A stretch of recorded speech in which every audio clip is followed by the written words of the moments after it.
There it is. Y'all hear it? Oh, that's what they talking about. Did y'all hear that?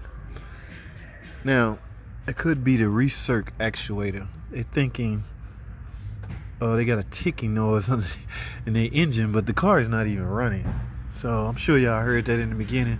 So, ladies and gentlemen, this is basically HVAC problems. Okay, do not get tricked, or try not to get tricked by such things. Okay, yes, the complaint was a ticking noise in the engine.